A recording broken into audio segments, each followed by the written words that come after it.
Well, welcome to the College of Complexes. This is our 490th meeting since we started in February 2009. We put a speaker on every week, a different subject. We require a speaker to take a position on an issue or express a point of view. That'd be for or against something. We don't care what it is. We give them an hour to make a presentation. If they go over an hour, we cut them off. If anybody interrupts the speaker, we remind the interrupter to listen only one fool at a time, one of our rules. Then we have questions and answers from the audience of the speaker, not speeches. Then we have remarks, rebuttals. Everybody in this audience that wants to gets 5 minutes at the podium here to respond to what the speaker said, for or against. And our speaker gets the last word, gets a comment, and close the meeting. That's how it works. But before we introduce our speaker, we have time for announcements. So anybody have announcements? Now's the time to do it. Come on up here. Oops. Someone has an announcement. Someone, yes. Susan has an announcement. That's my wife, Susan. Susan. I have a new identity. You're in protection, I'm protection in program. protection. Well, we had very sad news. One of our members, Julie Britton, had a heart attack. And she's at, what is it, City Hospital on Buckner Road in room 205. She, on Tuesday, had a seizure, and then they called the ambulance, and her heart stopped for 6 minutes. Ouch. Right. So she's in ICU 2, and she's, what would you say, she's sedated and life support. And life support. And she does have a aunt, she's a niece? She has an aunt who's coming today, sometime today. All right, good. So friends have been coming and to see her, and Tom and I went by yesterday, so doesn't respond, you know. Is she conscious? She's, no. No, but that's She- because of sedation. The sedation, Do they- but they said she's kind of breathing on her own. Oh, that's good. And her kidneys weren't affected, but her brain might be. So it's not good at all. So, you know, and Julie was at one time a nun, and but she is like the kindest person, always involved in everything to help people. And she was a school teacher. And a school teacher for many years. And when we had that, when Harvey was in Houston and they had all the people downtown, Julie was there helping people, you know, at the convention center. So she's, you know, we met her at the Democratic convention many years ago. She was always in the thick of it, so. Is she the one with the blonde hair? Blonde hair. Really? I called her Julie Buttons for years. And she still said, really finally tall. she's about 6 feet tall. And she was born in North Texas. And, yay, North Texas. Well, she taught in the DISD, right? She taught at DISD, and what happened, her car is over at the hospital, and they wouldn't let anybody move her car, and it was just awful. So I don't know what's happening with her car, but we're on it. All these women are on it, and friends, so, okay, that's my announcement. Yeah, she was having her. They are, and so she parked her car there thinking she could drive herself home. And then I got a call saying, you know her all, because my phone call was on the phone. I had been the last person she She's talked not to. that old. Well, the next meeting of the Dallas Philosophers Forum is on February 11th, that's Tuesday. And the subject is going to be Jeremy Bentham and utilitarianism. And utilitarianism is just meat and potatoes philosophy. So if you're interested in philosophy, come on out, $5 for the lecture, food's good, and good conversation. You can get there at 6 o'clock and there's people around that you can join and talk for an hour and a half before the lecture if you like, which I think is the best part of it. Tell me what it is. Aboka's Restaurant, Richardson, southwest corner of Central and Beltline. Lecture starts at 7:30. You can arrive as early as 6 for dinner if you want.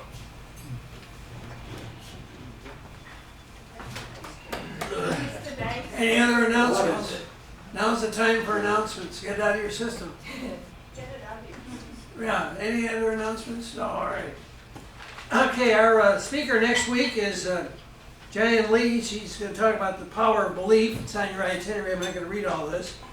And on February 15th, is China spreading its control over the entire Pacific Basin? That's Dale Klosterman. He's going to talk about that. That's on your itinerary.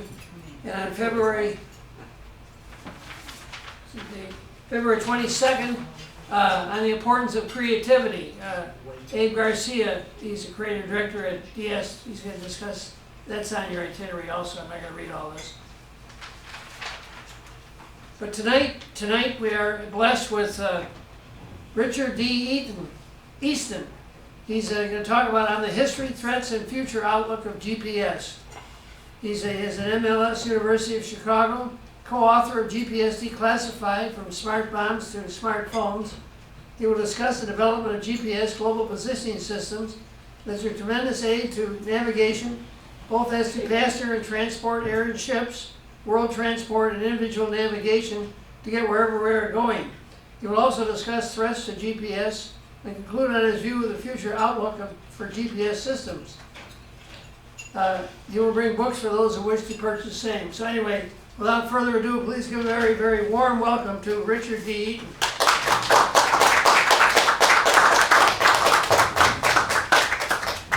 It's all yours. Get this out of your way. Thank you. Let's make sure this works. You need Okay. light. You need lighting. No, I'm good. All right. Good.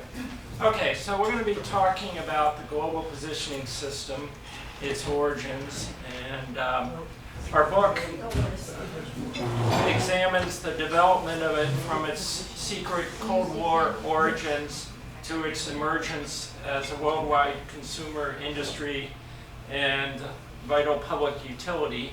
And we also look at the history of navigation. GPS is a time synchronization system, and people like anyone who's read Davos Sobel's book Longitude talks about in the 18th century the time synchronization from John Harrison's marine chronometer.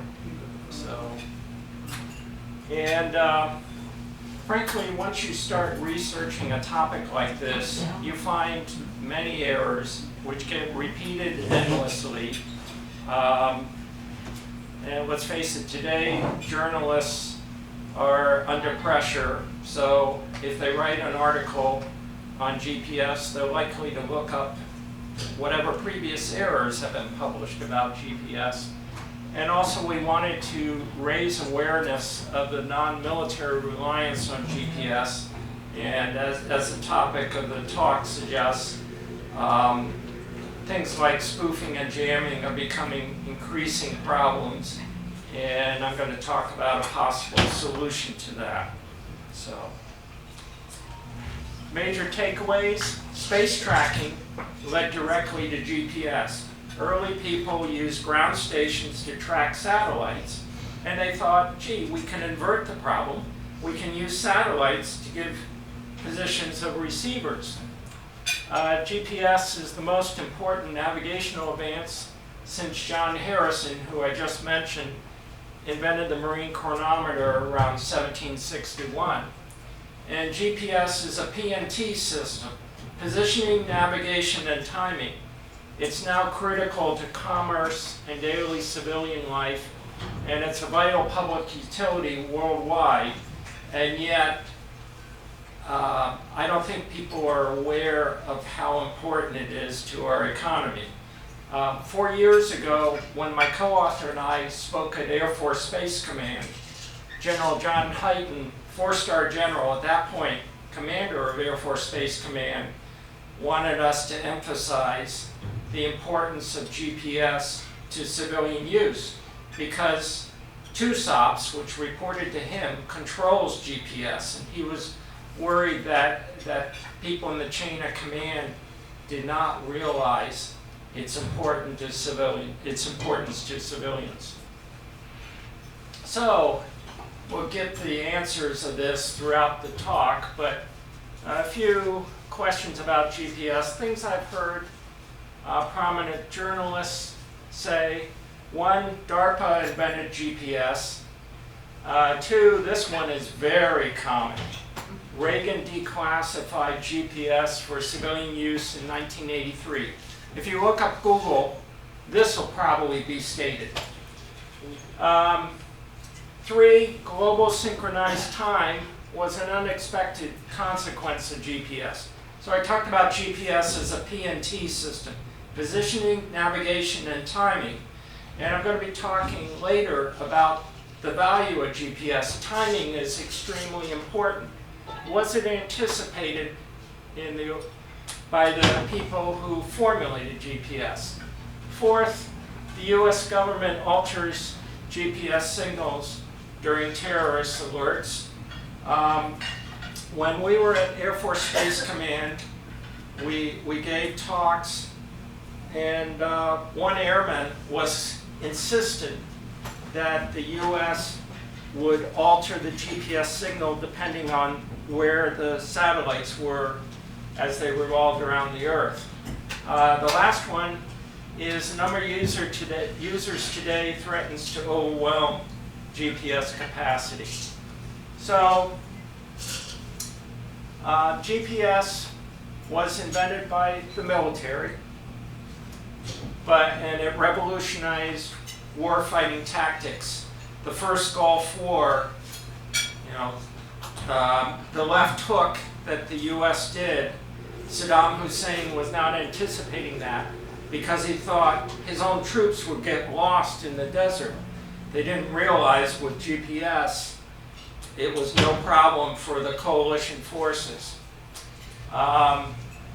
Contrary to modern misconception, GPS development envisioned non-military use from the start.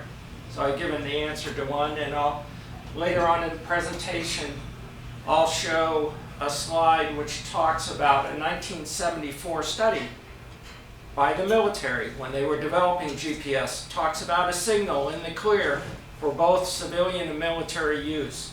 So when you hear that Reagan declassified GPS, that's incorrect. It spawned competing complementary systems worldwide. We had three other global GNS systems, global navigation satellite systems. GPS was the first, but there are three others. And again, as I've said a couple times, its impact is much greater than most people realize. And I'll show a slide which talks about the value to date for US has been $1.4 trillion. So, and here's my father, Roger Easton, who's one of the people generally credited with inventing GPS. He worked at NRL, the Naval Research Lab, from 1943 to 1980. He conceived his system called Timation for time navigation in 1964. That's my co-author and myself and my father in 2010 when he got into the Inventors Hall of Fame. He received the National Medal of Technology from President Bush. The ceremony was actually in 2006, but it was the 2004 award. So I'll go back to the origins of GPS. We just celebrated yesterday the 62nd anniversary of the first American satellite, Explorer 1. Well, before Explorer, there was NRL, where my dad worked. They had their program to launch a satellite, Project Vanguard. And TV3 blew up in December 1957. That was our response to the two Sputniks. And this cartoon shows Eisenhower, the president then, looking at a very unhappy looking Vanguard rocket. They're both in the hospital. It got a couple feet off the pad and blew up. And this is what was on top of, in the nose cone. Test Vehicle 3, it's about 3.5 pounds, 6 inches across. It was going to be the first satellite to carry solar cells to power its transmitter. Sputniks 1 and 2 and Explorer that we celebrated the anniversary yesterday used just batteries to power the transmitter. And there's a picture of my father and Marty Votaw, who designed the satellite, examining it at the National Air and Space Museum. This is at the National Air and Space Museum in Washington. So if you go there, you can see the more than slightly worse for wear satellite. And in front, picture of the people who designed it, examining it in 2008. So, more successful launch, Vanguard 1, which was also called Test Vehicle 4, that was launched on St. Patrick's Day, 1958. And that's the satellite that was on board it. I'm wearing the red coat. Dad used to bring it home to tinker with it. And people talked about, you know, I've been on the radio, people said, you mean you didn't have a clean room? Or, you know, when TV3 blew up, after it cooled down, they brought it to my dad, who put it in his little wood box and carried it on board a commercial flight back to Washington. I told Dava Sobel, the author of Longitude, that, and she wondered, gee, if we had TSA today, you know, would they have gone crazy? Yeah, right. But yeah, if you have a dad who works on the space program, he may come home with a real working satellite. And the solar-powered transmitter worked for 6 years. So much better. The Explorer 1, the transmitter worked for about 4 months. And in the original proposal for Project Vanguard from April 1955, they talked about how satellites could be used for navigation. So even then, 9 years before Dad started his timation system, he was already thinking about using satellites. So, and here's another shot of them examining its sister satellite, TV3. Mike Neufeld, who's well known as a biographer of Wernher von Braun, is up there. There again, that's one of the curators, my father and Marty Votaw, you know, examining what's in there in 2008, the satellite that was on top of what's generally been called Flopnik. So, GPS is a PNT system, positioning, navigation, and timing. And just quickly going through visual aids, you know, when you come to a certain river, you know where you are with respect to cities, coastline. You observe the celestial objects like the sun, moon, North Star, constellations. About 200 BC, compass was devised, probably in China. First technology to use an invisible direction finding aid. And then navigation at sea. Eventually they came up with the sextant to take measurements on stars or celestial objects. John Harrison devised the marine chronometer. So in 1714, the British government set up the Longitude Prize to try to, you know, latitude you can estimate based on stars, but longitude, you need to figure out where you are compared to where you started. So if you have a very accurate clock and it's reading 1 o'clock at local noon, you know you're 15 degrees to the west of where you started. So in essence, you're synchronizing yourself compared to where you started. And GPS is using satellites with very accurate clocks inside them. So in a sense, it combines the two possible solutions to the Longitude Prize, one of which was a very accurate clock, another was to take measurements on the moon or Jupiter's satellites.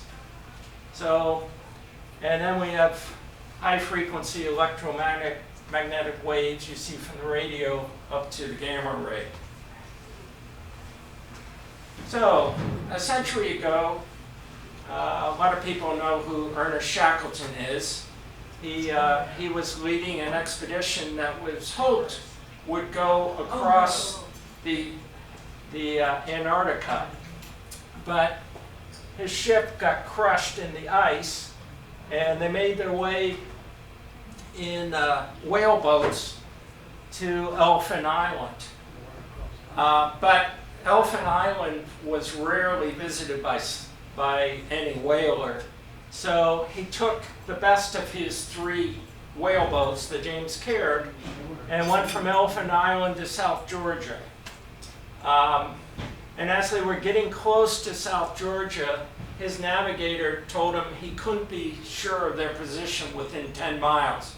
They were trying to take observations on this rolling little ship, and obviously pre-GPS. Arthur C. Clarke, he's probably best known for talking about communication satellites, and also for 2001: A Space Odyssey. In a 1956 letter, he said, perhaps in 30 years, 3 stations in geosynchronous orbit, 24-hour orbits. So its rotation is the same speed as the Earth, so it remains roughly over one place, will make possible a position-finding grid whereby anyone on Earth can locate himself by a couple dials on an instrument about the size of a watch. So, Dick Tracy. Yes. So it was off by about a decade, but still pretty good prediction by Clarke. Okay, this is what I just talked about. When the Soviets launched their first satellite, 3 people or groups proposed, they tracked it, and then they said we can invert the problem. Instead of taking ground stations to track satellites, we can take satellites to track receivers. And my father said, to my knowledge, the idea of using passive ranging, which again, radio waves are going at the speed of light, 186,000 miles per second. So if the radio wave takes 1/10 of a second to get to you, you're 18,600 miles from the satellite. If you know exactly where the satellite is, and you get 4 different satellites sending you signals that you can receive, you have your 3-dimensional position plus your time synchronization. That is how GPS works. So he's talking in Dr. Arnold Shostak. Some people might know Seth Shostak. He's involved in the search for extraterrestrial intelligence.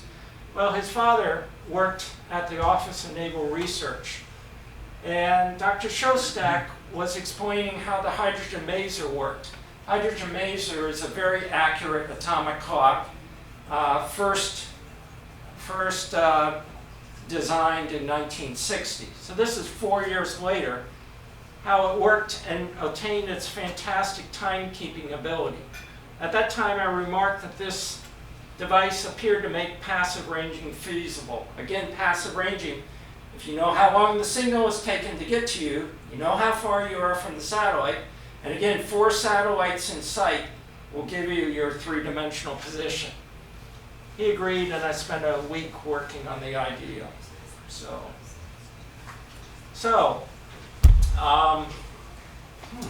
Mini-track was used to track the Project Vanguard, and then when Sputnik was launched, they modified it to track Sputnik. So here's primary mini-track stations, Blossom Point, Maryland, down to Santiago, Chile. So basically 40 degrees north to 40 degrees south. They figured the early satellites would be launched to the east to take advantage of the Earth's rotation. And of course, Cape Canaveral is about as far south as you can get in continental US.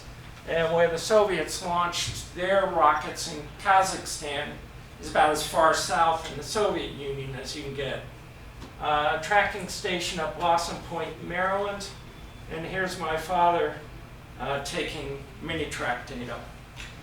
His colleague, Marty Votas, said, On October 2nd, 1957, a memo went out that there would be no more paid overtime for Project Vanguard.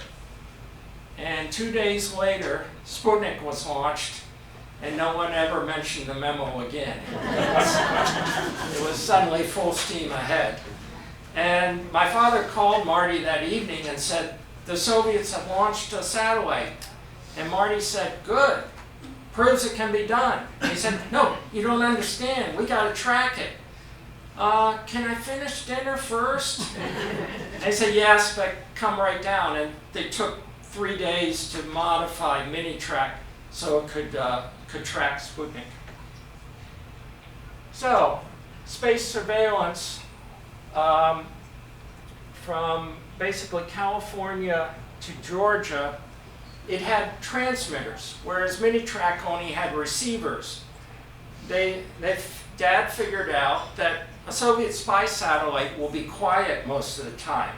So Mini-Track, you had to detect the signal from transmitter from the satellite. What do you do with a quiet satellite? Well, you have powerful transmitters that send a signal up to the receiver, and if you get a reflection, you know there's a satellite there. And the closest station to here is Lake Kickapoo, Texas. I looked; it's about 120 miles northwest of here. And I was at Lake Kickapoo when we were driving to California in 1962, and they had a teletype system, which seemed really high-tech to this 6-year-old. That's what they used to have at Lake Kickapoo. And in 2013, I was about to pick up my wonderful wife at the airport, and they had a teaser on cable for America's Most Secret Structures. What secret American structure is along 33 degrees north? And I said, gee, space surveillance is 33 degrees north. So I set up my DVR to record it, and sure enough, they had, space surveillance used for space warfare. What happened that they were decommissioning it that month. So I thought, boy, that's the ultimate in absurd TV programs. So here's some of the pre-GPS navigation proposals. The first one is from Edward Everett Hale. You may have heard of him. He wrote a story called A Man Without a Country. Wrote 1870, The Brick Moon, where he talked about using satellites for navigation. So that's a long time before Sputnik. So that was angle measurement, its position in the sky. 2 proposals for Doppler. One was from Lovell Lawrence in 1956, and then the first actual space-based navigation system, Transit, was by George Weifenbach and Bill Geyer from APL in 1958. And when I was working on my book, I exchanged a couple emails with Bill Geyer, who was very helpful. And then range measurement, Don Williams from Hughes Aircraft, the Army was Secor, Roy Anderson, person I knew, and then the 2 that became GPS were Timation from my father and 621B from the Air Force. Sometimes I see it said that 621B originated in 63, but I've got a 66 study that said it started around June 1st of 64. So I go with what I can see. And in 1968, the Joint Chiefs of Staff wanted a replacement for Transit that would be 3-dimensional, instantaneous, worldwide fixes within a specified accuracy. I think it was 50 feet. And in 1973, a joint program office was established with Brad Parkinson, who's my father's major rival to be the father of GPS.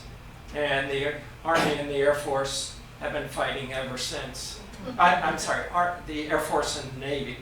In fact, I have a letter from December '73 where this aerospace guy is complaining to Phil Klass from Aviation Week and Space Technology that one of his articles was giving too much credit to my father. So the system hadn't even been approved and they were already arguing over who did what. So we have the question, you oftentimes read that timing was an unforeseen consequence. But in 1974, Dad said precise orbiting clocks will be a valuable tool in a variety of applications by providing the whole planet Earth with a single accurate time system enveloping the globe in a web of synchronized satellite signals. And the article was entitled The Time Web. So 15 years before World Wide Web, they were talking about the time web. So, Timation 3 was renamed NTS-1, and it carried the first atomic clocks in orbit, rubidiums. NTS-2 carried the first cesium atomic clocks. Today, GPS use rubidiums and atomic clocks. As it turns out, the rubidiums have proved to be better. And they did the first test of, again, 4 satellites, giving you your 3-dimensional positions in 1978. The first GPS satellites were Block 1. They were test satellites to make sure that the system would work. They were launched from 1978 to 1985. And this is a 4-dimensional solution matrix from 1971. So block 2 are the operational satellites. You can see over time their design life gets longer. They add additional signals. Let's see, and the GPS 3 satellites have just started to be launched. They add more signals and they're more powerful, about 3 times more powerful, which I'm going to be talking about jamming and spoofing. They'll be more resistant to that, but it's going to take a long time to get 24 of them into orbit. So this talks about, this is a couple years old, but basically all receivers use GPS. GLONASS is the Russian system, is second most used among the space base. The Europeans are building Galileo. The Chinese are building Beidou. So these are the 4, this is a satellite enhancement system, but these are the 4 worldwide global systems. And then the Indians and the Japanese have regional systems. So if you're in Tokyo with tall buildings, GPS is a line of sight system. So additional satellites that are at the longitude of Tokyo can be used to make it so you can get a fix in a city with lots of tall buildings. And again, over time, more and more receivers are using all 4 systems. When you say constellations, what are you referring to? I'm talking about that, well, let's say GPS itself. It has satellites at 12,000 miles, 12-hour orbits. So they go over twice a day. And there are 4 satellites, 4 to 5 satellites in each of 6 constellations evenly spaced. So they're 60 Okay. degrees So you're talking apart. about a constellation of satellites. Correct, not correct. Constellation of stars. Okay. Yes, yes.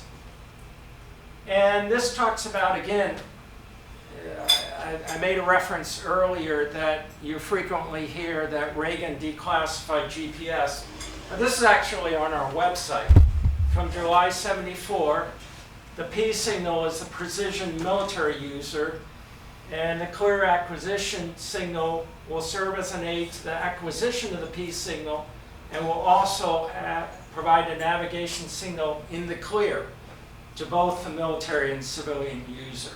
So in 1974, GPS was going to be open to civilians. And actually the first uses of GPS were by surveyors. You know, because if you have just a few satellites overhead, you can't use it really for positioning because of the need for 4. But if you have a surveying instrument, you just wait for the satellites to come overhead. And so the very earliest uses were not by the military, they were by civilians.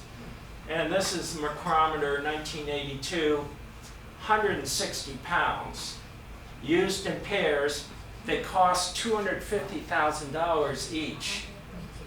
And they recorded, there were 6 GPS satellites overhead at the time. So, you know, it gives you an idea of how valuable it was to get the improved precision. The fact that you'd have two $250,000 receivers.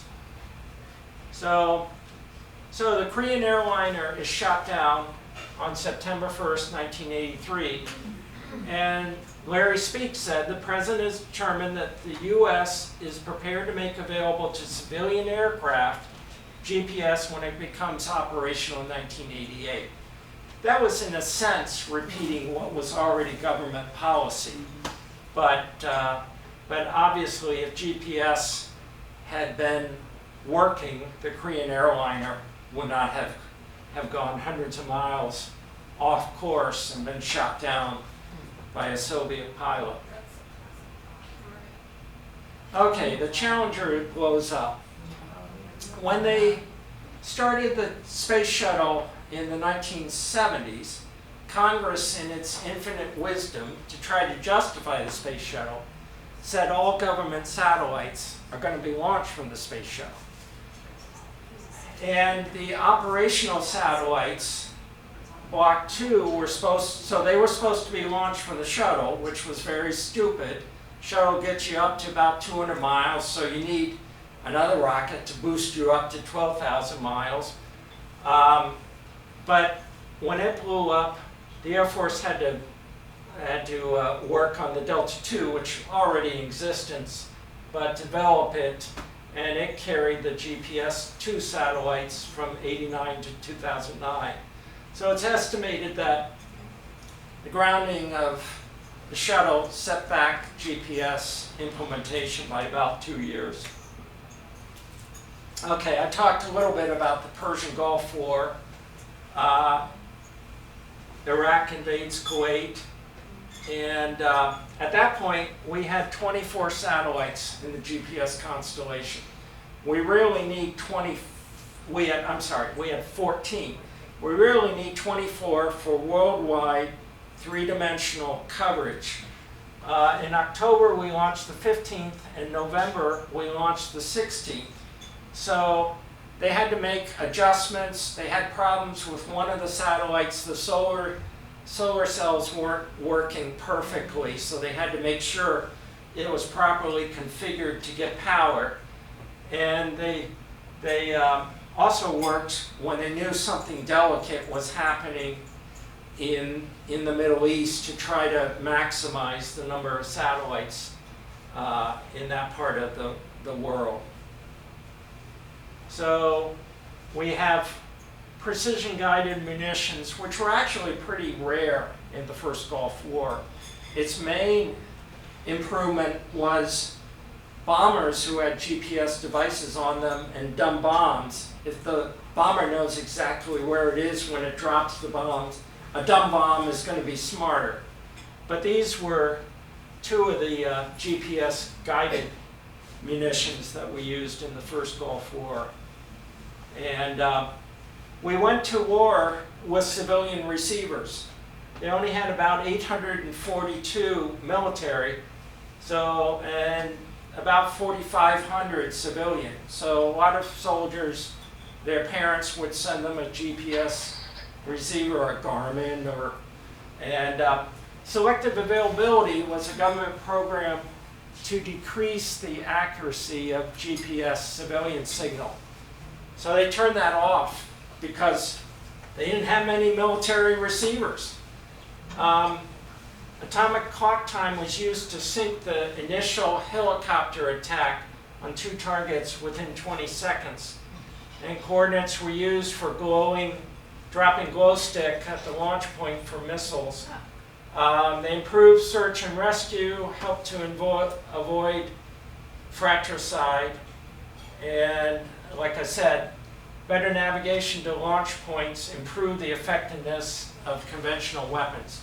So a dumb bomb is smarter when a plane knows where it is, where it drops them. So. And the report said GPS was used more extensively than planned and met navigation and positioning requirements. GPS should be considered for incorporation into all weapon systems. So, and 2012, increasing convergence of critical infrastructure dependency on GPS with the likelihood that threat actors will exploit the awareness of that dependency represents a growing risk to the United States. So, there's been a lot of talk about having a supplementary system to GPS, and a lot of talk and no action.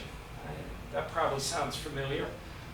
So how did the public become so reliant on it? First off, receivers are getting smaller and smaller. We're going to show that. And instead of $500,000 for those 2 receivers, it's a freebie in your smartphone. So they decided in the mid-1990s GPS would remain under military control. There were augmentation systems which made selective availability eventually a dead letter. I mean, selective availability is supposed to distort your signal.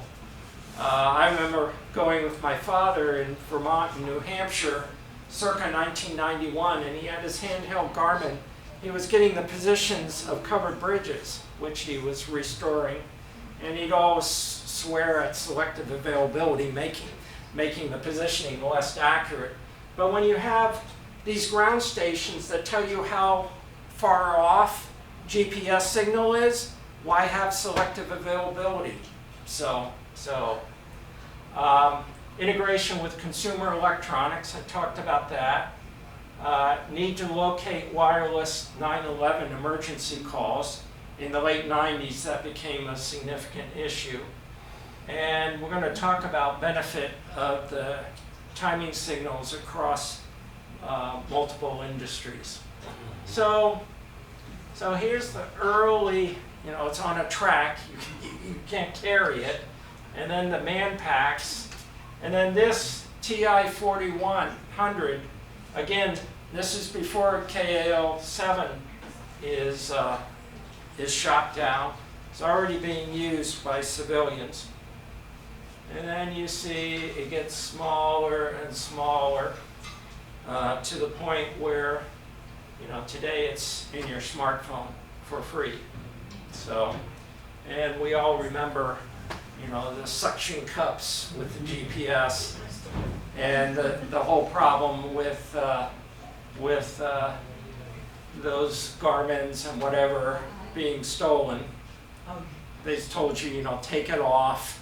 So, because if you leave it there, a thief will try to steal it. Yep. And this is, just gives you some idea of the huge range of uses by GPS. Golfing, you're 140 yards from the hole. So, monitoring physical structures, monitoring people, again, precise timing. So how valuable is GPS? This is a study that I just found that said 10 key industries have generated 1.2 trillion of benefit. About 90% of that has been in the last 9 years. And a GPS outage could cost us $1 billion a day. And if it occurred during critical planning season, the impact could be as high as 45 billion. So I've got the study right here. The 3 most significant are telecommunications, improved reliability and bandwidth utilization for wireless networks. That's about $690 billion of benefits. Telematics, efficiency gains, cost reductions, and environmental benefits through improved vehicle dispatch and navigation. That's about $325 billion. And the third is location-based services, smartphone apps, consumer devices that use location services. That's about $215 billion. So GPS is critical. When we were writing the book, our estimate was about $100 billion a year to the U.S. gross domestic product, and today it's about $360 billion, so $1 billion a day. And this is an older study, that 68 to 122 billion, but that's from 2010. So it's a dual-use military and civilian. Advantages: military status enhances the likelihood of sustained building funding. Separate civilian system would still require military protection, and security drives development. On the other hand, the military status reduces the public awareness of its importance, and civilian and military needs and objectives may differ or conflict. Part of the reason why we have Galileo, the European system, and Beidou, the Chinese system, is they don't want to use GPS. You know, GPS, everybody wants a GPS type system. So, but again, the military, I mentioned when we spoke at Air Force Space Command, General Hyten wanted his people to be aware of how important GPS was for civilian users. All right, Scientific American just had an article talking about GPS is easy to hack and the US has no backup system. Signal is easy to jam, drown out with meaningless noise, easy to spoof with a stronger false signal, and James Bond film Tomorrow Never Dies from 1997 talked about a bad guy spoofing a signal to a British ship and sending it into Chinese waters where it would be destroyed and he'd start World War III. So you know GPS has arrived when it's a James Bond theme. I mentioned there's been much talk about backups to GPS. There was a 2004 directive to build a backup, and the solution many people have been talking about is enhanced Loran, which has a much more powerful signal and could be a very useful backup to GPS. Let's see.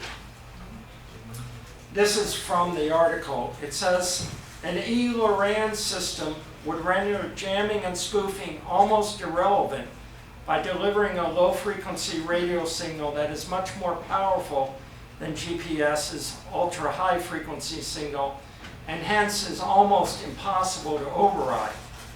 The plans for E-Loran would be to build about 24 giant antennas necessary for nationwide coverage through a public-private partnership, according to Goward, who's a GPS expert, and Representative John Garamendi of California. The U.S. Air Force and Pentagon are reportedly looking at other backup systems as well. One would be improved inertial guidance systems. The backups that various countries maintain, China and Russia already have versions of E-Loran. But even if work starts tomorrow, E-Loran will take years to build. 4 years is optimistic. And again, GPS, $1 billion a day to the US GNP, and you know, terrorists are not stupid. An attack on GPS could really hurt the US And for a relatively small amount of money, we can build a backup, enhanced Loran. So,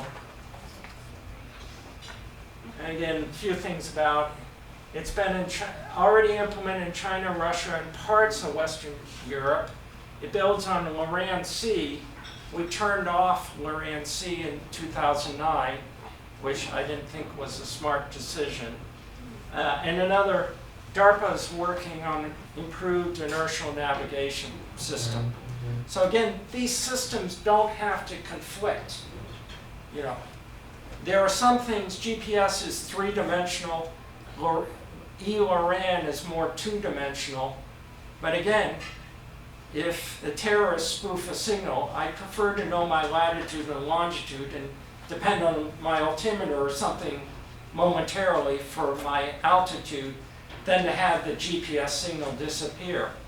There have been cases in Philippines where suddenly the airplane about to land lost its GPS.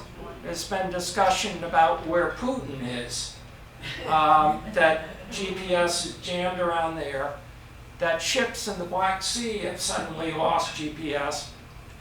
There was a case in 2010 that Newark Airport, GPS was being jammed, and they realized what was happening was a trucker had a local jamming device because he didn't want to be monitored by his bosses in the trucking company. So again, it's an indispensable military asset, a vital public utility, but it's also potentially vulnerable. And so again, DARPA did not invent GPS. GPS was military civilian use from day one. As you can see, in 1974, my father was talking about timing. They do not alter signals during terrorist alerts. And GPS is like a radio. It's a passive system.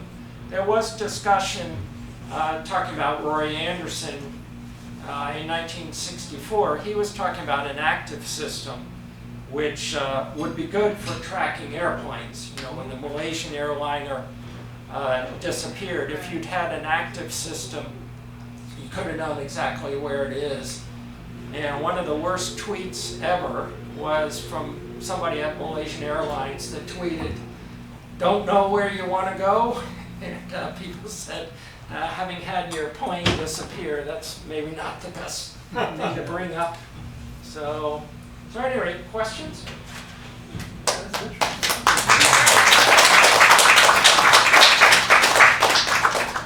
You good? Okay, questions. Who wants to be first? You want to be first? You should be.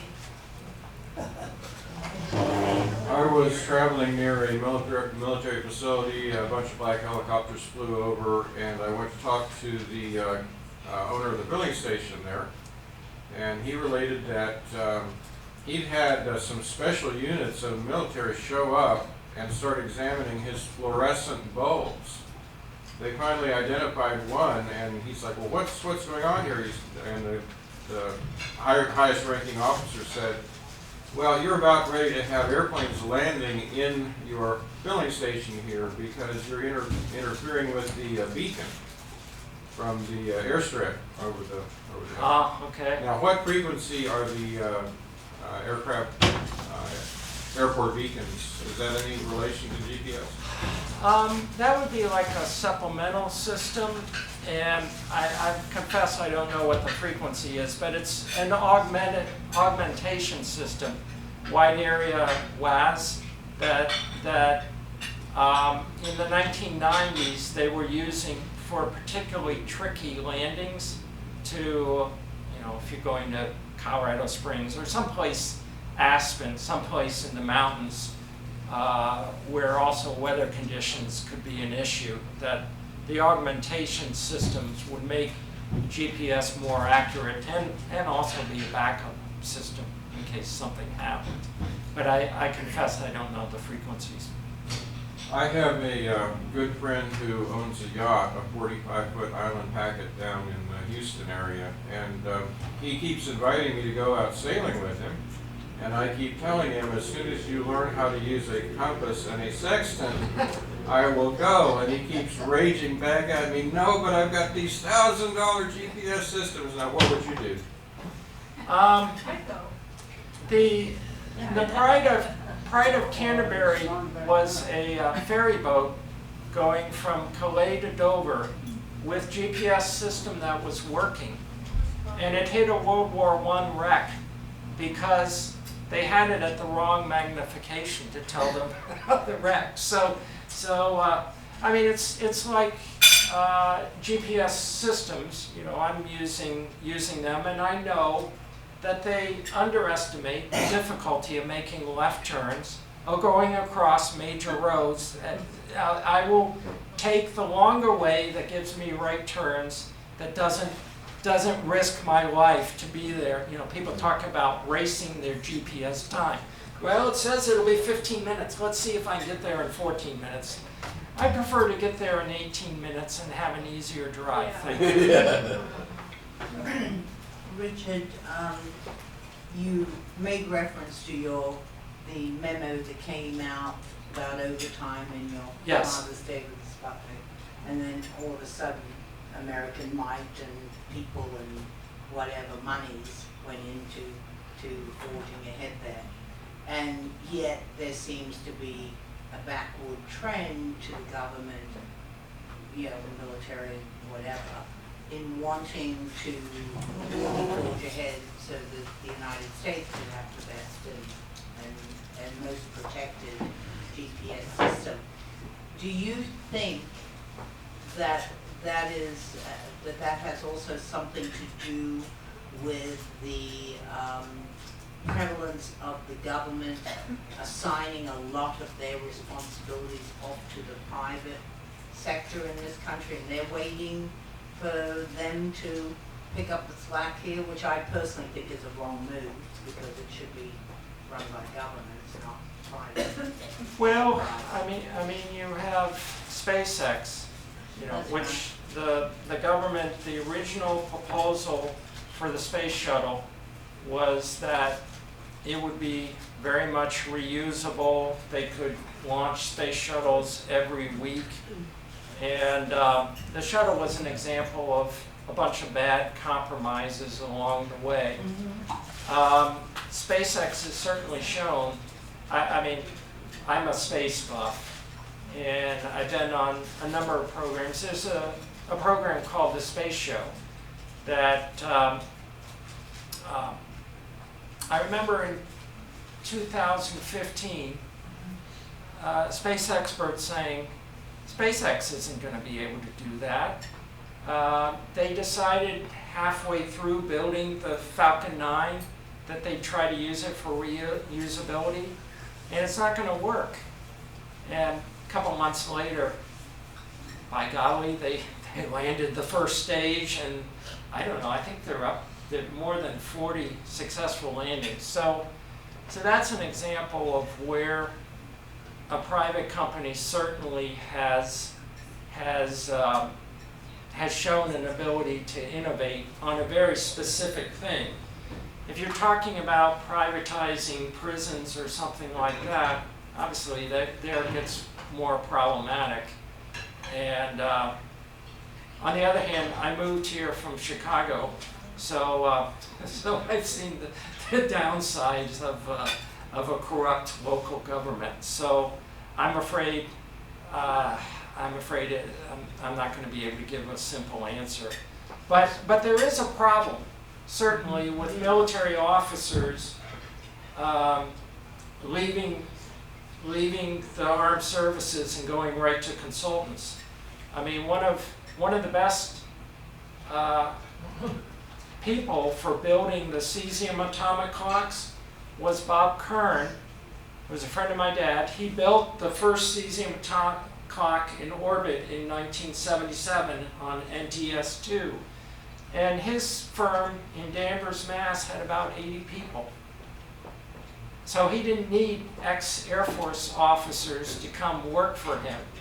And there was a huge problem because they'd much rather give the contract to Boeing or somebody that has a lot of ex-military.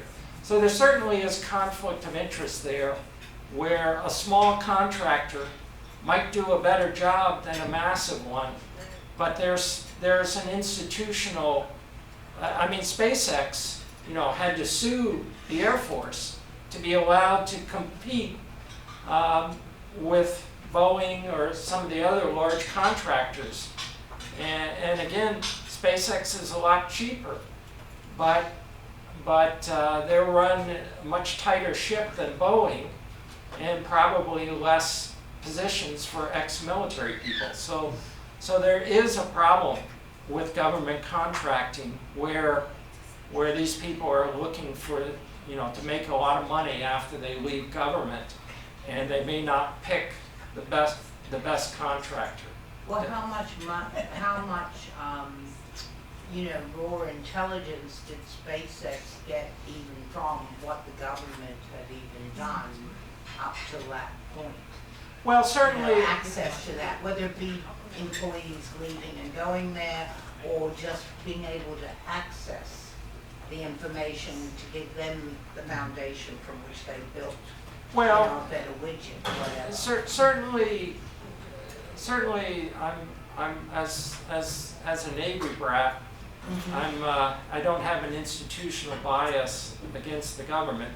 On the other hand, SpaceX is competing against people like Boeing that have the same access to government research. I'm not saying SpaceX did it alone. Obviously, you've had decades of use with rockets, but things like catching the fairing from the satellite, they try to save every penny. And if you're a huge contractor like Boeing, you may not have the same imperative.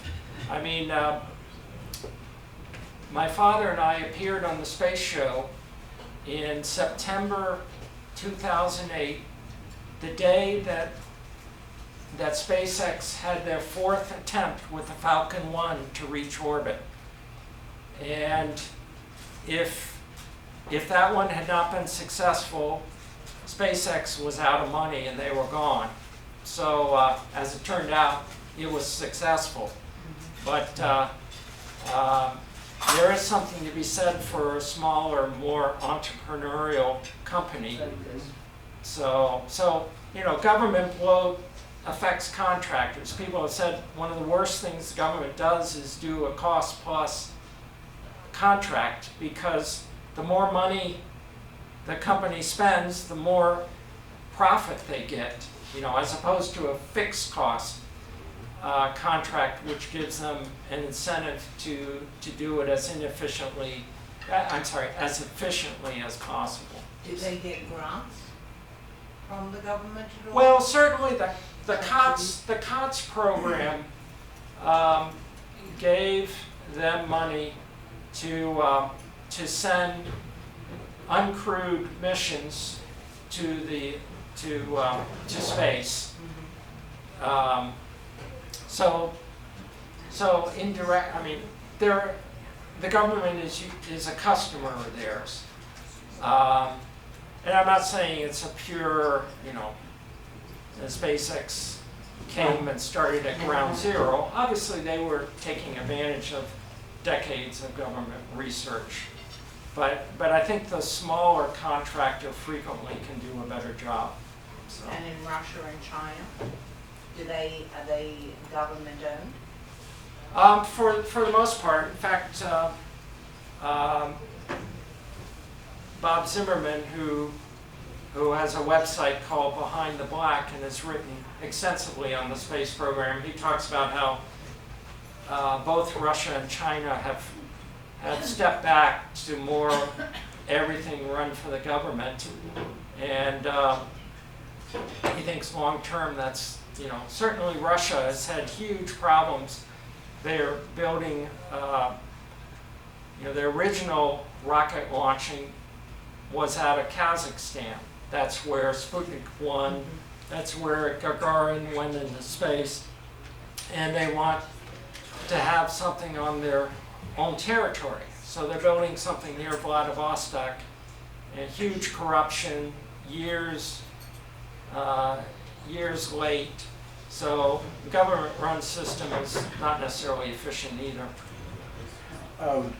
Years ago, I read a story about the engineers at IBM having a problem with modem transmission, where they would have modem transmission would be very regular and be proper, and then there would be like random fluctuations that would disrupt the signal.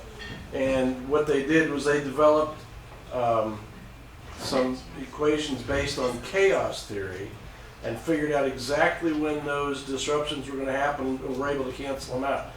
So my question is, with GPS, I've had instances where GPS put me like 2 or 3 miles away from where I wanted to be, and it kept insisting that I was there. And then I've also heard of other people, recognizing that whatever the GPS was saying was definitely not correct. So my question is, has anybody applied chaos theory to GPS results with problems like that, or have they been able to define exactly what the problem is with misdirection like that? Generally, a more sophisticated system will use all the signals available. So if you've got cell towers that you know exactly where they are, for most sophisticated missiles will have a combination of GPS and inertial guidance systems. So if GPS suddenly is way off kilter, it would default to the inertial guidance. And again, over time, people are using more frequencies, including non-GPS. So if the GPS suddenly goes haywire, a lot of it, you got to realize, is the software package. As I mentioned, GPS can be spoofed and jammed, but sometimes you have problems just with your mapping software. And again, yeah, they use your brains. Just because your GPS says to turn right and go onto the railroad track does not mean that's the right thing to do. Right. The very first time I used a GPS in the automobile, I was flying into LAX and rented a car from Hertz, and they happened to have for free their Never Lost system. So this was, Never lost. yeah, it was 1997. It was a big thing going up with a little monitor. You could punch in your where you were going. And it was pretty good until the last half mile, and then I would be completely confused. So I had to figure out the last half mile to my destinations. But again, just as they're talking about a backup using enhanced Loran and inertial navigation, it's not falling in love with GPS, recognizing its potential shortcomings. I've had, where the GPS suddenly goes crazy, and fortunately it's been mainly in driving in Dallas, and I know how to get to work. I may not know the absolutely optimal way, and of course the live traffic things depend on cars going all the different routes. I know, gee, if I get off the highway here, I know how to get there, and off the highway it might be a couple minutes longer, but it's going to be a less nerve-wracking drive. So one thing we said in the book, the problem today is not finding uses for GPS, it's over-dependence, and people just blindly accepting whatever the machine tells you to do. If I'm driving to Knoxville, Tennessee, your GPS device is gonna do a pretty good job of saying, you know, what's the quickest route. And I was living north of Chicago, and I had a consulting gig in Madison, Wisconsin. So when I got out of work on Fridays, I'd punch in, you know, where I was going to, but it's about a 2.5 hour drive. And I know the traffic 2.5 hours from now in certain interstates in Chicago, the traffic at 6:30 is going to be a lot worse than it is at 4 o'clock. So I would take my easy route through south central Wisconsin and see some cows, and not what the device was telling me was the optimal route, because again, it can't predict the traffic 2 hours from now. So, sorry, long-winded answer. I don't know if I ever answered it. I just wanted to amplify both of your points. That I talked to, I don't think he was a general, but a military bucking monk, and I was asking if students, military students, were relying too much on GPS, and he said, it's funny you bring that up because now we're teaching them to use sextants again. And Oh, really? They said they were disturbed at how overly reliant military personnel were on GPS, and so they wanted them to be able to orient themselves with redundant systems and even some really primitive systems, like in case the GPS goes out, they want them to be able to use a sextant, to be able to use That an makes me feel astrolabe. better. Yeah. So it's a great point you brought up, because it's something that's recognized in the military as well. Yeah. Well, I've heard of people killing themselves Oh. following their GPS. Oh yeah.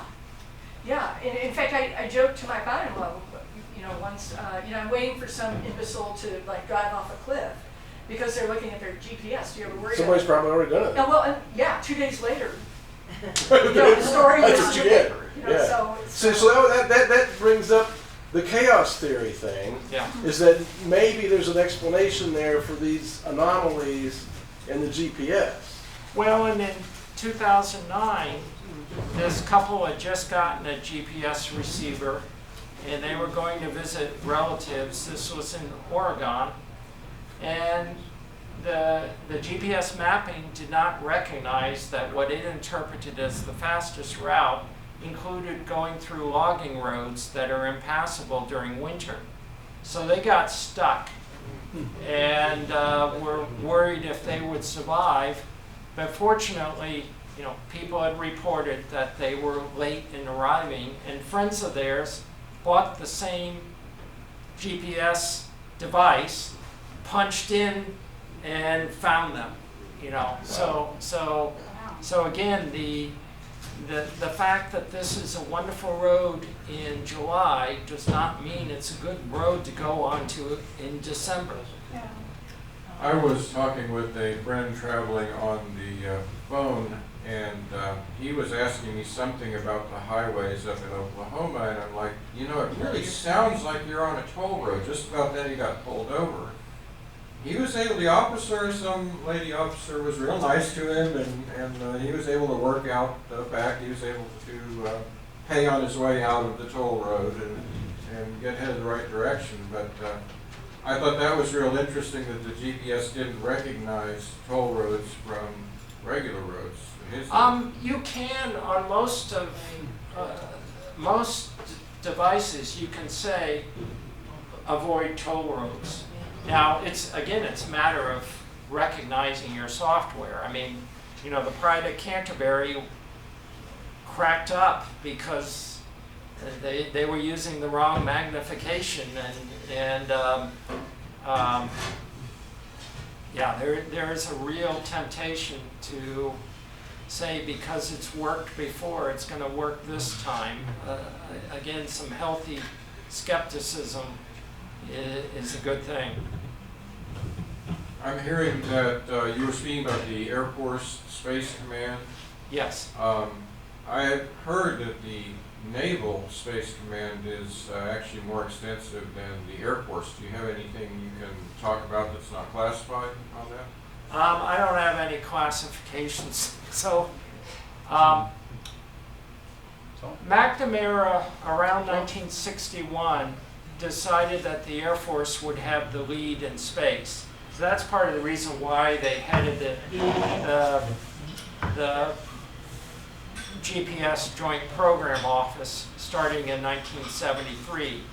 Now the Navy has continued to have interest. When they founded NASA in 1958, they were going to transfer all the Project Vanguard people and found Goddard Space Flight Center outside Washington. But my father decided to stay at NRL, and a couple of his colleagues decided to stay there.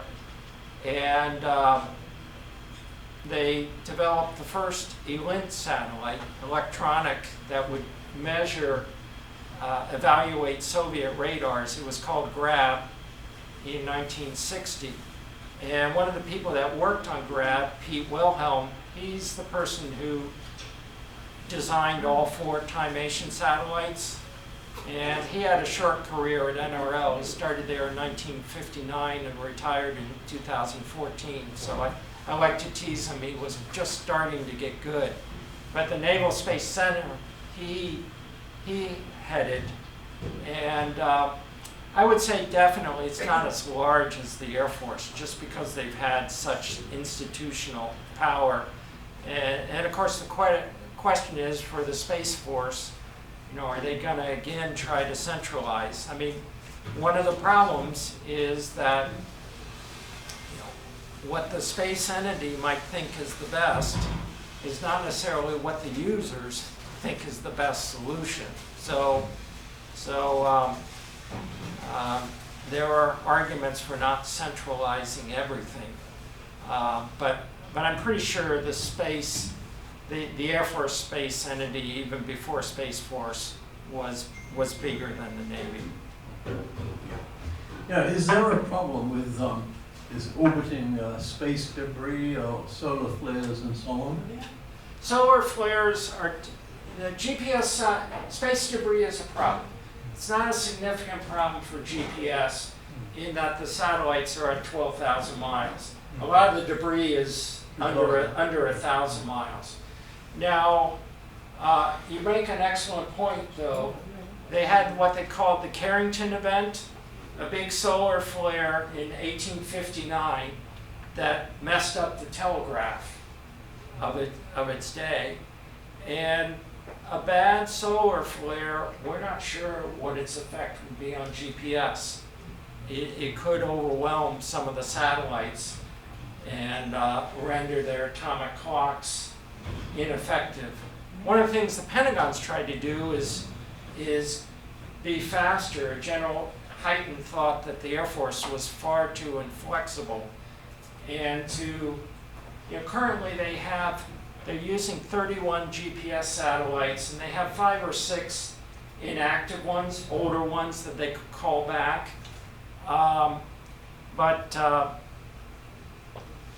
Certainly the Chinese and the Russians both are experimenting with devices to possibly blind our satellites.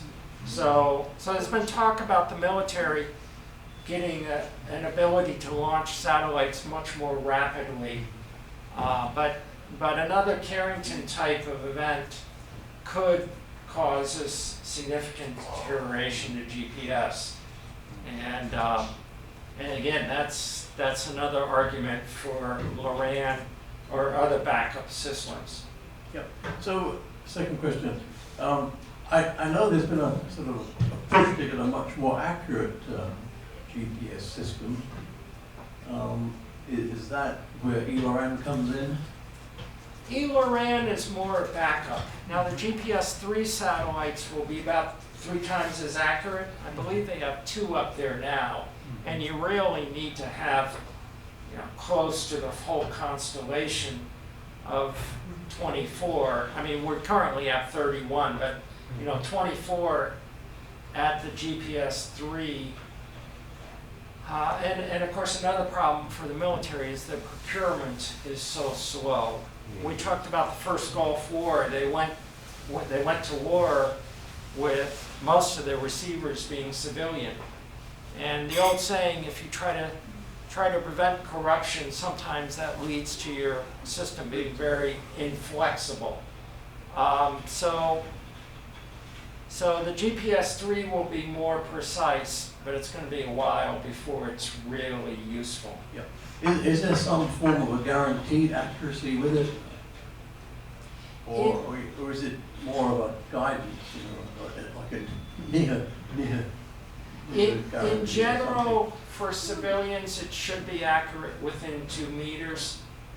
Of course, if you're using it for surveying where you've got it in one place, you can get down to centimeter or even better. I mean, the GPS devices that are being used for earthquake detection are, can detect very small movements of the earth. So.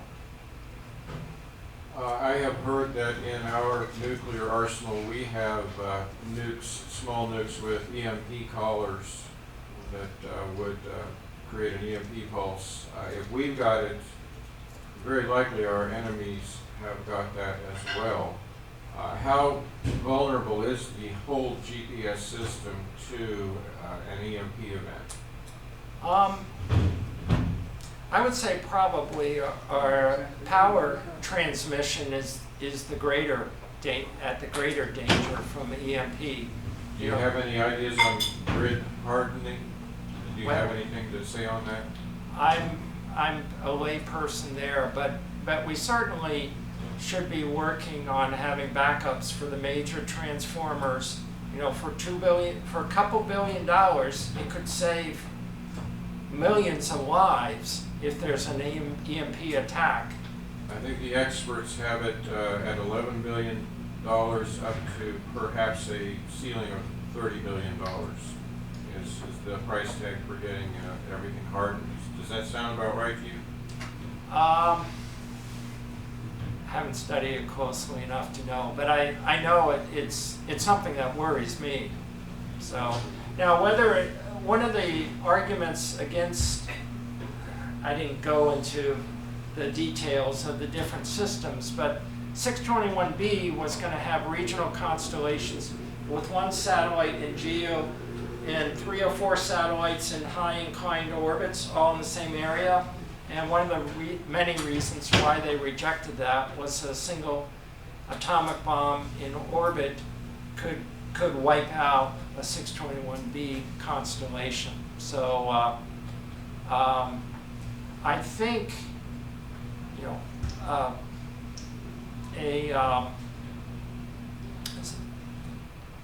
a satellite coming in close to GPS satellites. There was discussion just a couple days ago about a Russian satellite maneuvering near a U.S. satellite, and with only 31 satellites, you wipe out 3 or 4 out of the 4 or 5 in one constellation. Whoops, sorry. You could significantly degrade GPS. So I think the solution there is both backups, but also having more responsive.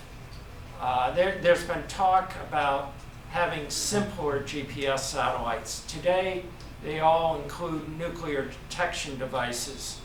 And if you had some simpler ones that you could launch almost on command, it would make the system much more robust and tougher to wipe out. Of course, the other thing by now, with four different worldwide systems, one of the things we were talking about when we were at Air Force Space Command is having the military devices able to detect other systems, including Galileo. So if they degrade GPS, we've got the other 3 GNSS, and even if 2 are controlled by Russia and China, we still have Galileo, and to wipe out 2 different systems is a much more complex and difficult task. We not only have mothballed the SR-71, but now we've taken the shuttle out of operation. doesn't that really, I mean, is there any kind of covert space program going on that we don't know about? Because it really seems like we don't have the defenses we need. Well, the last Apollo launch was in 1975, and it wasn't until '81 that we had the shuttle. Certainly there are secret satellites up there.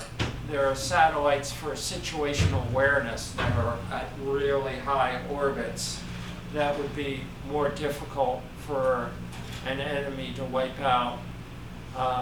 That I don't have any classification. I'm lucky and I'm cursed in that way. I can't give you any secrets. Well, then you probably couldn't answer my question. I had a great uncle at NASA running a parallel program to the Apollo program called the Dinosaur Yes. program, and I know there are dinosaur models around that even have like at least a space for an ion drive on them. I mean, it looks like they had some very advanced plans. Do you know anything about the dinosaur project? I mean, I think it was called the X-20.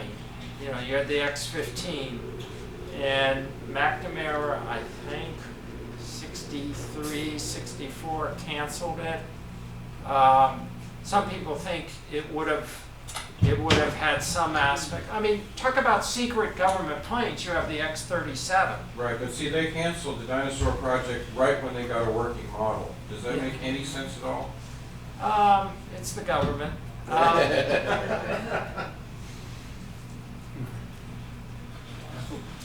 think we're out of questions. Okay.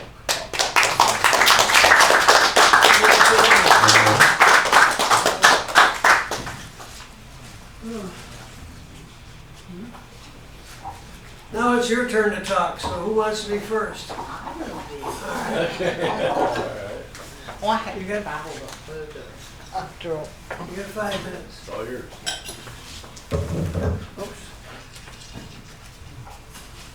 Okay, I'm not the biggest fan of GPS, okay? But I do believe from a national security perspective, we should be putting every dollar into the Loran, whatever, and we should have the best out there, rather than giving Boeing contracts to build planes, because if we're jammed or any such things, they're not going to help us anyhow. We won't even get a guidance to where we're supposed to go. GPS to me has also, to your point, taken the common sense out of people's minds. So many things have anyhow, but most particularly that. I never use GPS when I'm driving.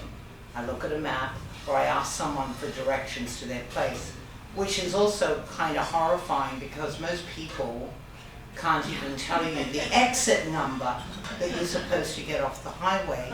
To get to them, we become very lazy, and but the most annoying thing about GPS in general is that no matter where you're going, it's used to monetize your location, and it drives me crazy because I am really not interested at, looking at, products that I may have looked up a month ago on the internet. Now you're close to where they may sell them or what have you.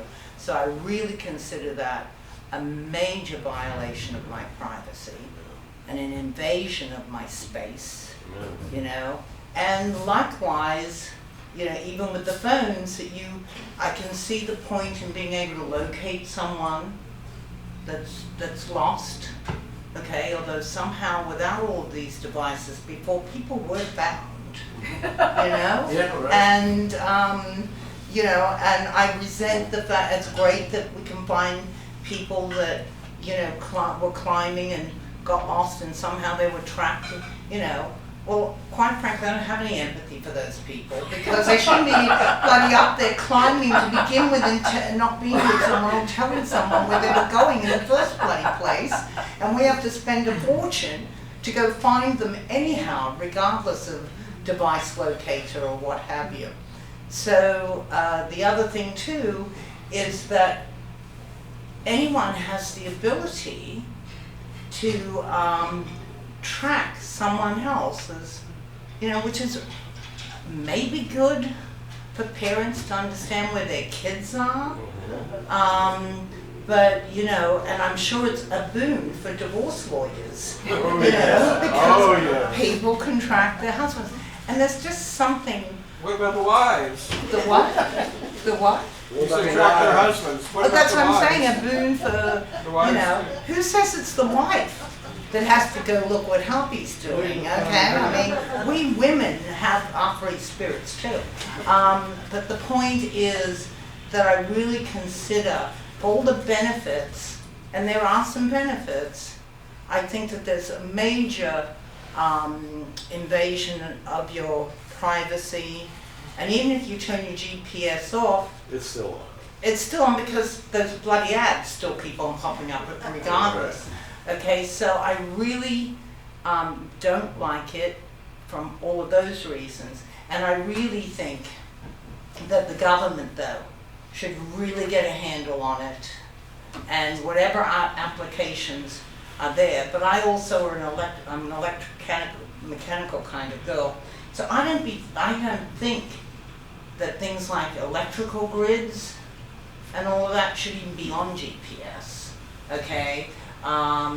Something, when the electricity went out and everyone had landlines, we all had phones, Yeah. okay? So we were able to call 911. And the infrastructure in this country absolutely sucks.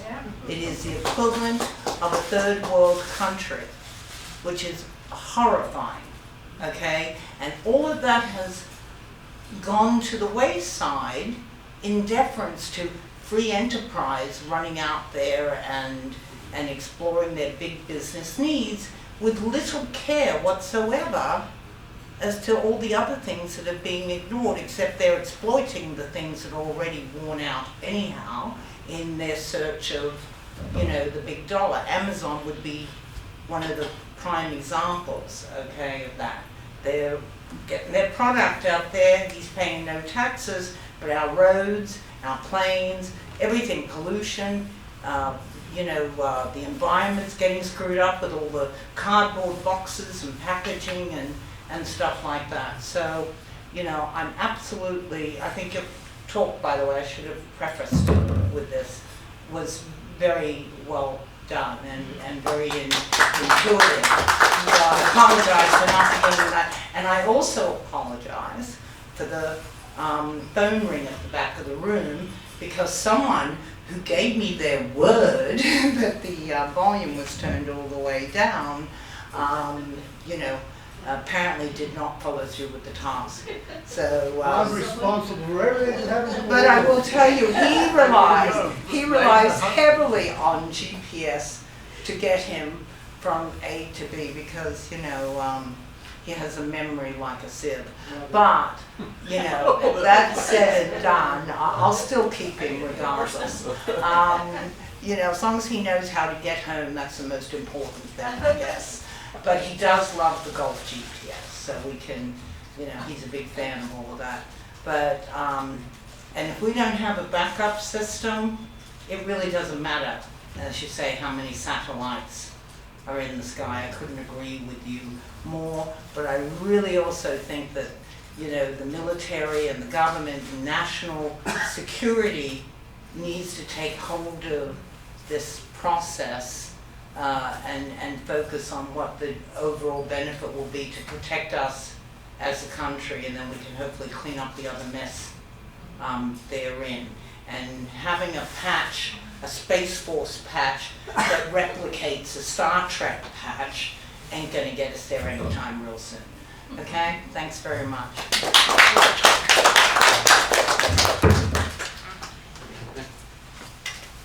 Podium's great.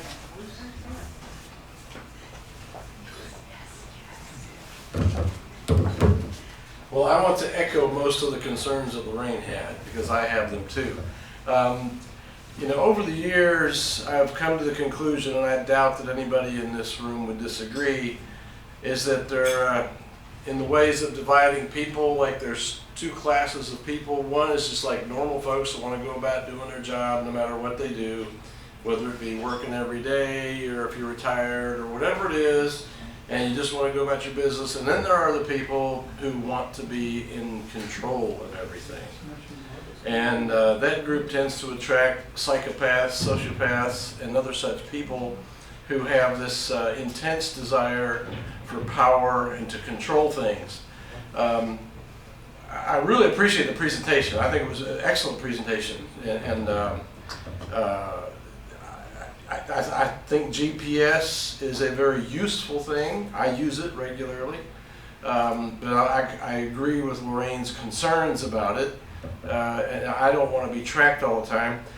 You know, if we weren't being tracked all the time and it was just there for us to use, I would be perfectly fine with it. You know, I'll turn it on when I want it, and when I turn it off, I want it off and not tracking me. However, the psychopaths in control, I think there was a law that was passed in 95 or 96, the Communications Act or something like that, and it basically gave the psychopaths whatever they wanted. It told the telecommunications companies, you've got to make this stuff, you've got to do all of this tracking stuff, and you've got to make it available to the entities that want to use it, whoever that is. It's not you and me, it's going to be, you know, government, corporations, people like that. So, I mean, what we heard tonight was a story of the development of an extremely useful service. And I think it is an extremely useful service. I think we all use it to some extent. However, the people that control it and the people who determine how it's used and who gets to use it, I frankly don't trust. And what I want to see is an inversion of the control mechanism where the psychopaths end up in jail and the people end up in control of the system and decide only when there is a legitimate use that benefits the people in this country and the world is it allowed to be used. And it should not be allowed to be used against the will of those people. And I don't know if or when that's ever going to happen. But I appreciate the presentation and the story and the usefulness of GPS. However, I have a real problem with the psychopaths that are running things.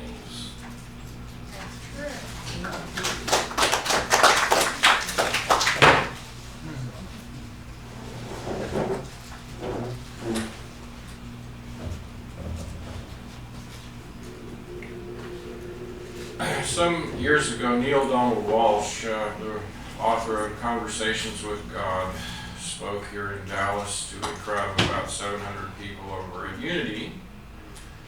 And he started trying to push the envelope a little bit, and by the halfway through his presentation, we up in there in the control room who were recording the session were calling it Conversations with Marx. Because he obviously had ideas that had nothing to do with individual liberty, and I really was questioning whether the God of the Mosaic Law had anything to do with where he was going, because he was like, well, we should have no secrets, we should have complete transparency. No one should be able to hide anything from anyone. Now, in response to the last speaker's comments on this, individual liberty is not an easy thing to carry forward into a highly technological society. And I think it would be something to note. The other factor I would bring up is there's really no clear division between the psychopaths and the people. because you give one of these little computer programmers a little bit of power, and all of a sudden you see a completely different personality there out of this member of the people. So what we're really dealing with are factors of human nature, and in cases like this we normally look for separation of powers, balance, and things like that. And I'm going to completely jump tracks on that and then talk about the dinosaur project.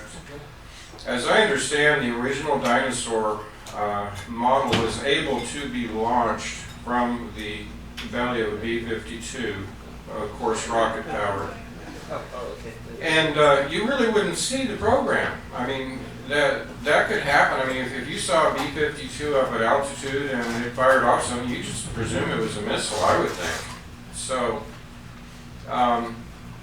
the other thing, the SR-71 program, I have spoken to pilots who got so close as to admitting that they bunked with SR-71 pilots. Now, unless you were a navigator or in the SR-71 program, and I mean, he's naming all the different models, like the A something, A1, or all these different models.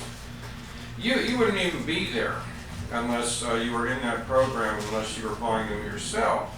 But he indicated they did have capabilities beyond what is publicly published, and the program started years before it was publicly acknowledged. And then, I mean, it could have been faked, but somebody was showing what looked like SR-71 remains on the moon.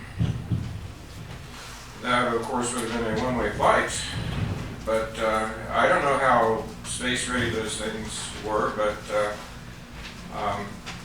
so we have a technological gap here. The very guy who was sharing this information with me, I questioned him, why did they mothball the SR-71? And he said, before he left Area 51, I didn't even know he was at Area 51. Before he left there, he said he saw a craft that we had that made the SR-71 look like a Sopwith camel. Now, I don't even know. I don't see the technology to bridge to there. I mean, there's a whole big gap. Of course, we do have a lot of UFO phenomena around that people report. How much of that is us? I hope some of it is. I hope some of it is. So it's from there to some of these people coming out associated with David Wilcock and Corey Good, claiming time travel and stargates to other planets and all this other stuff, and I'm like, this just does not square. It doesn't seem real at all.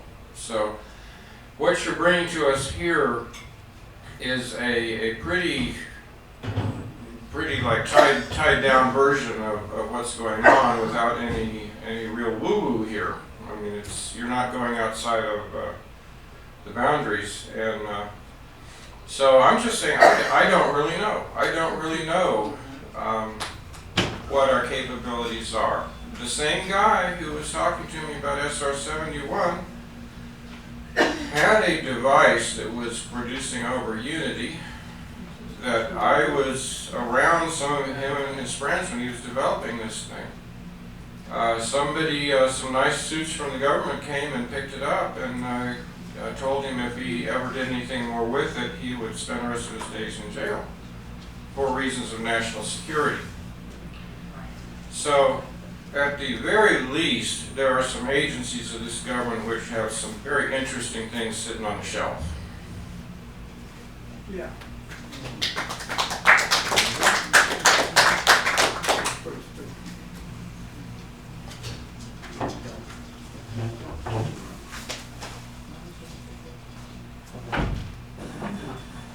I guess I'm the last one standing. I want to thank our speaker for doing a great job here tonight.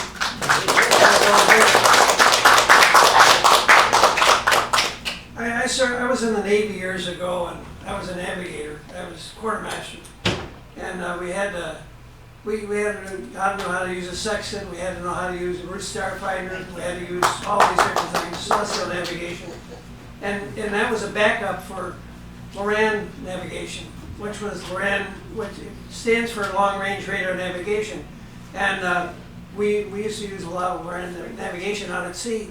And we would in fact, we would put our positions in about every 10 minutes and where we were going and so on.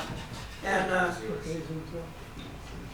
the downside of any of this was that we had different systems to back each other up.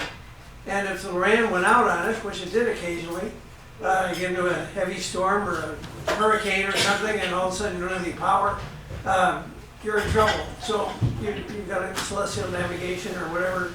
Then you come into port, you got to use dead reckoning and piloting because sometimes the Loran doesn't work properly, and even the GPS systems can be off. So my point is that I appreciate your speech and your presentation, and I do believe that we need more backup systems instead of less. So in case something goes wrong with the system we have, at least we can go back on something else. Otherwise, if we're totally dependent on this one system and it goes bad, we're in deep doo-doo, let's face it. And we don't want that to happen. Another thing is that we've become too accustomed in many cases to the use of GPS. We've forgotten about maps, we've forgotten about charts, we've forgotten about how to get from A to B, we've forgotten about a lot of things, and we shouldn't. We should, our own navigational systems, we need to regenerate so that we have backup systems in everything we do. Otherwise, we become too dependent on one thing, and that's not a good thing. Anyway, that's all I have to say about it. And you get the final word on this. You get the last word, and you get to respond to the remarks where it's said here and anything else. I want to say something before. Oh, go ahead. Okay. My lovely bride will get the next to last word. Yeah. She gets the lesson. The last one. Okay, I appreciate all these perspectives, and I consider myself a long-suffering wife with the subject of GPS. I am so sick of hearing about GPS, I can't even begin to tell you. But what's really interesting is to hear the different perspectives of hearing different presentations before different groups. And it's really interesting. I think if Richard ever feels underappreciated, he needs to speak to sailors, because they will walk up and embrace him and say, "This saved me from a horrible accident." I'm a fraud examiner, and so I meet a whole different, and I also deal with things like terrorist financing and things like that.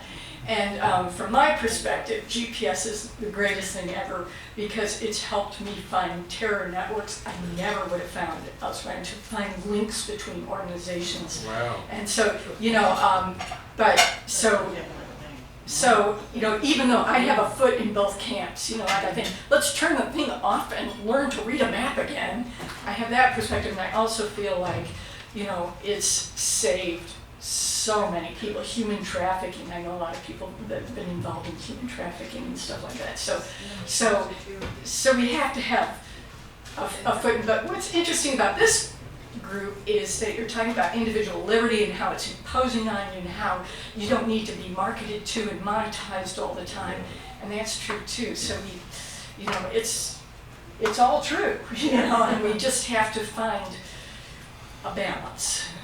And finding that balance, we each have our own role in doing it, like when to leave it at home, when to take it with us. The most moving story I ever heard of, like the biggest champion of GPS I've ever met, is John Walsh. I don't know if you're familiar with him, he's on TV, but it's been the biggest boon to him in terms of finding all kinds of lost and compromised individuals and people who've been trafficked and that sort of thing. So it's pretty complicated. It's always interesting to hear the different perspectives depending on who the group is. Well, national security is. Yeah. Police, there's no question on that score, totally.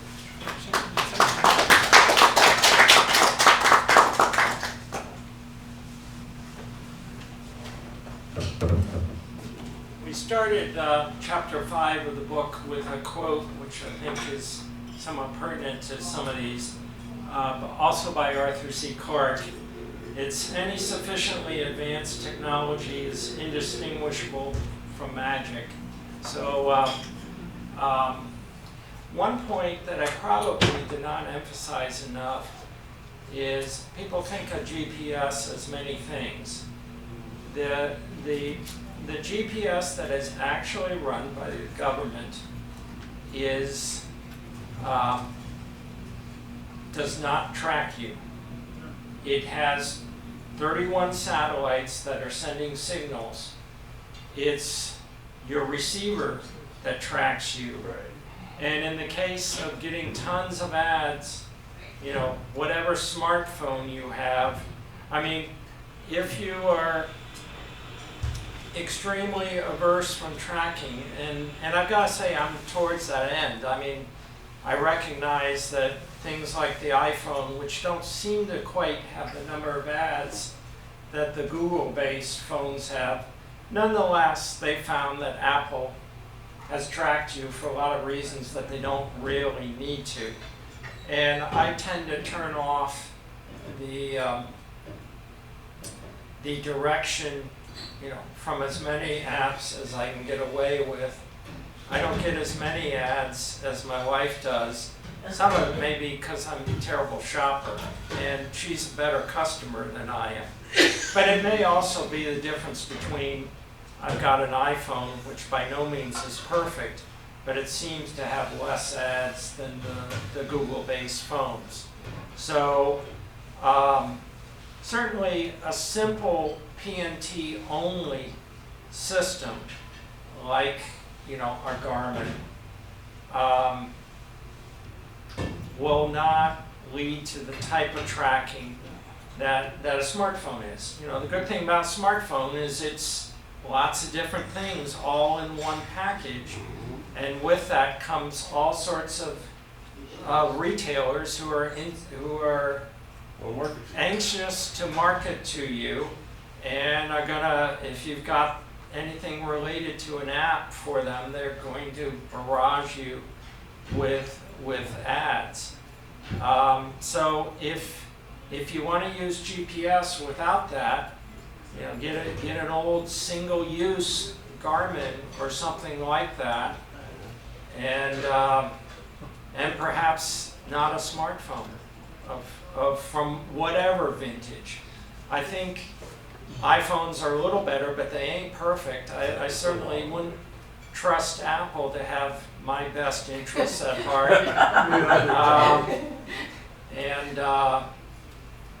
They may be the best of a bad lot. So I mostly agree with what people said. And the question of, you know, one thing that I've speculated about is, we know GPS is used for positioning. GPS satellites are used for PNT. We know that they have nuclear detection devices on them. That may have saved the program in the early 80s. Whether they have other features that are reconnaissance or whatever, I don't know. And of course, the good thing is they can't send me to jail because I don't have any security clearance, so I can't violate anything. That's, you know, some reporters have said it's better not to have security clearance. So at any rate, you've been a very responsive audience. Thank you.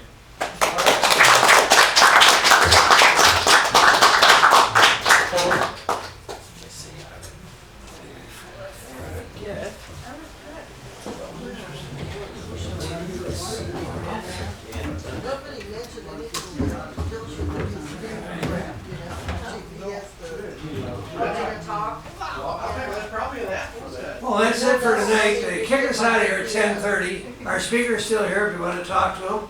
And hope to see you all next week. I'll be happy to.